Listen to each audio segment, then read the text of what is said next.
Olá, no módulo de hoje a gente vai falar sobre a biofísica da circulação, da respiração e da filtragem glomerular lá no sistema renal, ok?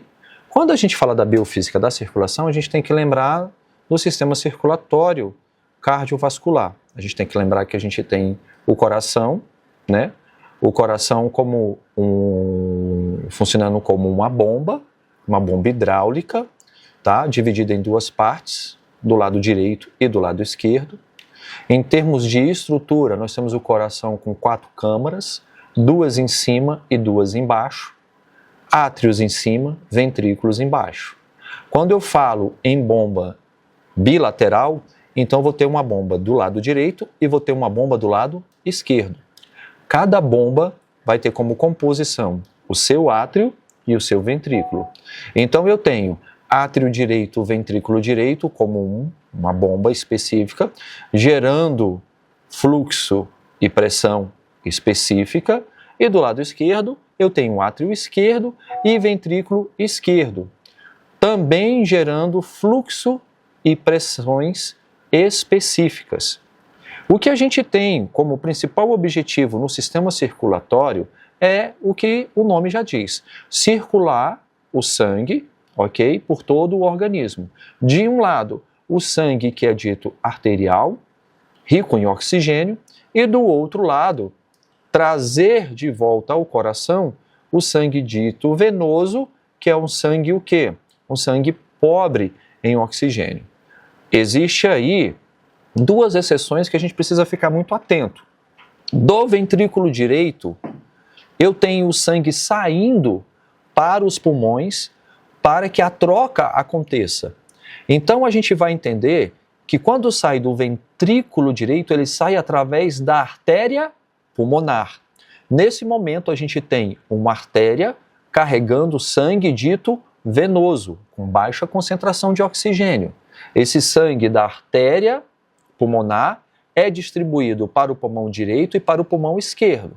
Depois que ocorre a hematose, a troca gasosa, que vai ocorrer através de uma relação entre ventilação e essa perfusão sanguínea, ele vai retornar esse sangue já oxigenado para o meu átrio esquerdo.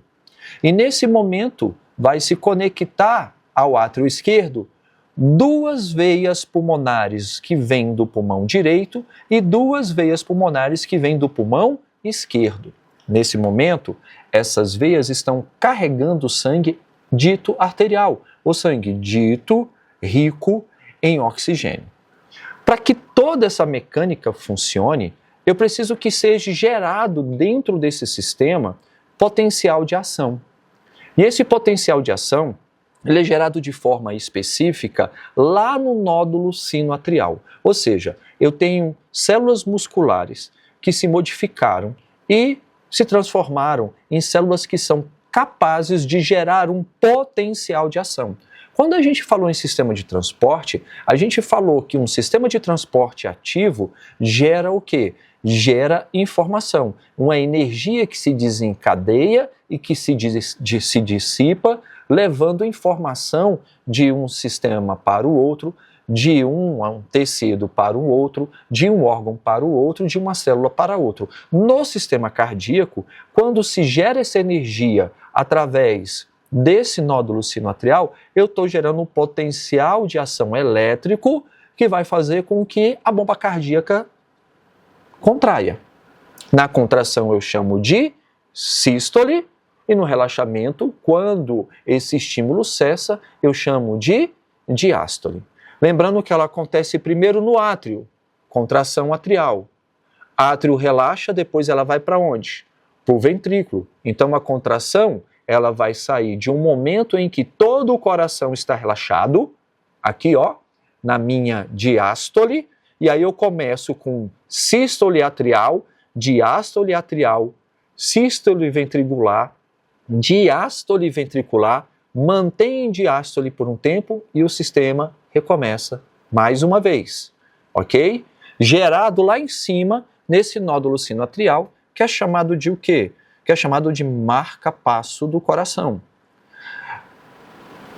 além de disparar no átrio, ele desce para outro nódulo que recebe esse estímulo, gera outro e potencializa para poder fazer a contração atrial. Do sino atrial vai para o nódulo átrio-ventricular. Recebe esse estímulo, potencializa de novo, ok? Gerando um novo potencial de ação, desce pelo feixe de His, no centro, se espalha pelas células de Purkinje, pelos ventrículos direitos e ventrículos, o ventrículo direito e ventrículo esquerdo. Desce através do septo.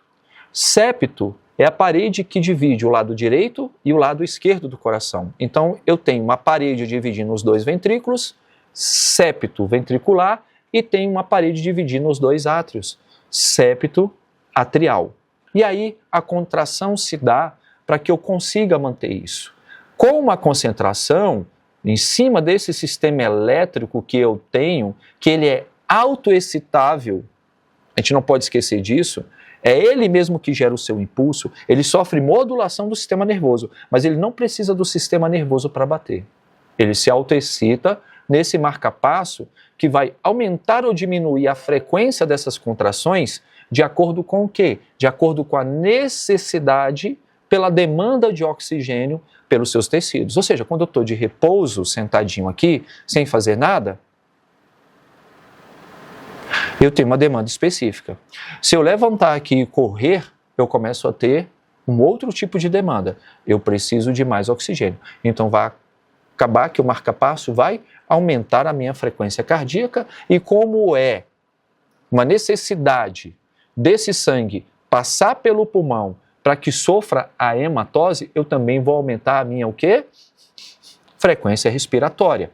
Então, quando esse sistema elétrico funciona dessa maneira, através de todos esses impulsos que a gente colocou aqui, a energia que é criada na sístole, tanto atrial como na sístole ventricular, é um processo físico que vai especificamente ter uma relação entre pressão, volume e energia. Isso me dá o trabalho cardíaco. A pressão exercida pelas paredes do ventrículo durante a minha contração causa uma mudança no volume, isso se manifesta como energia. Lembra lá no primeiro módulo que a gente estava falando das definições físicas que eu tenho? Então eu tenho pressão vezes volume igual o quê? A trabalho. Isso me dá o trabalho cardíaco, tá? Tudo isso através de uma energia cinética que vai gerar um fluxo sanguíneo com uma determinada velocidade, que é a velocidade da circulação, ok?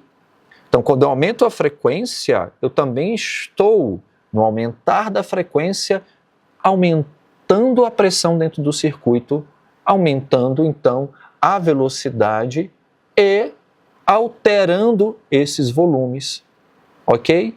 Vai me dar um fluxo completamente, digamos assim, diferentes de quando eu estou em repouso para quando eu estou o quê? Em movimento.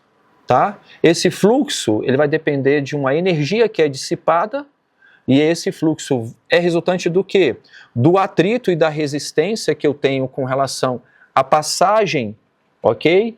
Pela trama vascular, que no caso é atrial, ok? E a energia gravitacional, que depende da posição que eu estou, certo? Então, em termos cardíacos, eu tenho que ficar atento a isso, ok? Lembrando que vai sempre circular do maior para menor pressão dentro do circuito, ok?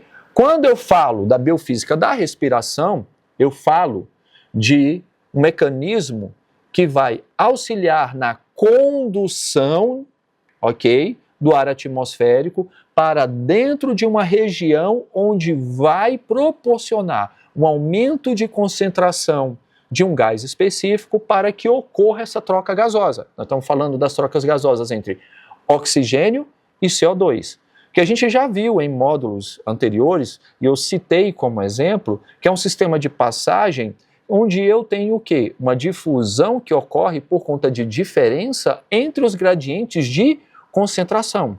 Então, o sistema de condução, que é o sistema superior, nariz, cavidade nasal, ok? Toda a parte da nasofaringe, orofaringe, laringofaringe, traqueia, brônquios principais, secundários, segmentares, até chegar no terminal. Do terminal em diante já é respiratório. A partir daí é para levar esse fluxo até onde eu tenho o quê? A troca gasosa. Para que eu possa aumentar a concentração de oxigênio dentro do sistema e retirar a concentração de CO2. Essa concentração de CO2 ela traz prejuízos, se ela aumentar muito, ao funcionamento do corpo, como na regulagem principalmente do quê? Do pH, ok? Então a gente tem que observar isso. Então nessa visão geral que a gente tem, vou olhar aqui, eu preciso trabalhar isso daí. A minha mecânica respiratória, ela só ocorre porque eu tenho um sistema de pleuras. Eu tenho uma pleura que está grudada na parede da caixa torácica e eu tenho uma pleura que está grudada no tecido pulmonar. E existe um espaço virtual entre elas e nesse espaço existe um vácuo. Lembrando que embaixo eu tenho quem? O diafragma, que vai trabalhar fazendo o quê? Invertendo a sua cúpula, ok? Para que eu possa gerar uma diferença de pressão dentro do sistema, o que me dá a capacidade de eu justamente fazer o quê? Respirar. O que eu sei é que pressão, lá naquele conceito lá em cima, é igual a força dividido o quê? A área. Então, quando eu aumento a área, eu diminuo a pressão, porque a relação é de força dividido pela área. Se eu aumento a área, eu diminuo a pressão. Então, quando eu tenho uma contração da musculatura intervertebral, ok? Quando eu tenho a inversão da cúpula diafragmática, eu estou aumentando a área. A pleura, ok? Que recobre a cavidade torácica, ela vai aumentar a sua área e a sua relação entre esse espaço virtual que está em vácuo, entre a pleura que está grudada no pulmão. E o pulmão faz o quê? Com a diminuição de pressão, ele diminui a resistência à entrada do ar e ele, como um sistema de Foley, acompanha a parede torácica e inala, puxa o ar para dentro do sistema. Ao contrário, ele vai expirar, aumentando essa pressão, diminuindo a área, colocando esse ar para fora. E é a partir dessa mecânica, dessas diferenças de pressão que eu tenho na inspiração e expiração, que eu determino o ciclo cardíaco. O ciclo cardíaco é dado por uma inspiração e uma expiração. Esse é um ciclo completo dentro desse sistema. E toda essa mecânica é toda dentro de conceitos da física. Então é importante que a gente entenda isso, porque eu preciso compreender que dependo dessa inalação do ar atmosférico, onde carrega concentrações específicas de gases, que me dão condições para que essa difusão aconteça lá na barreira, ok? Alvéolo capilar, aonde é estabelecida a minha relação de o quê? De volume de gás com fluxo sanguíneo. Tendo isso de forma ideal, eu tenho uma passagem de um lado para o outro, ok? Então essa relação ventilação-perfusão, ela é importantíssima e ela depende de todos esses conceitos que a gente está falando. Quando eu vou lá para a minha função renal, eu tenho que entender que a função renal ela é responsável por manter o volume de líquidos dentro do meu organismo. Ao manter volume de líquidos, ela também interfere diretamente na concentração de íons e substâncias. Com isso, ela está me ajudando a regular a minha pressão arterial e, principalmente, em um sistema de filtragem, remover todos os tipos de radicais livres e resíduos que não são ou não serão mais utilizados pelo nosso organismo durante o metabolismo, tá? Uma parte muito importante disso e que a gente tem que ficar atenta é a questão da filtragem glomerular. Outra parte é a absorção que a gente tem nos tubos e outra é a secreção daquilo que realmente precisa ter liberado. Toda essa parte de filtragem depende muito do quê? Depende muito da pressão, ok? A pressão para que ocorra a filtragem renal, ela vai ocorrer lá dentro de uma estrutura no meu néfro que é chamado de o quê? Glomero. Então essa filtração é glomerular. Eu tenho uma arteríola renal que é chamada arteríola aferente. Ela fica dentro de uma cápsula. E ao ficar dentro dessa cápsula e enrolar, enovelar, ela tem o quê? Ela vai penetrar em uma forma de capilar. E é aí aonde a filtragem ocorre. Por quê? Porque ela vem nessa ramificação com uma pressão, tá, dentro do sistema, que é uma pressão alta. Essa pressão é uma pressão alta ali dentro. Como a pressão é muito alta, faz com que, nas características de uma parede, de um capilar, onde eu tenho os meus poros, faz com que o líquido extravase para fora da cápsula. Já a cápsula tem uma pressão grande e ela trabalha para que esse extravasamento seja controlado para que eu não tenha saída de proteínas, ok? Então isso tudo vai ocorrendo, tá?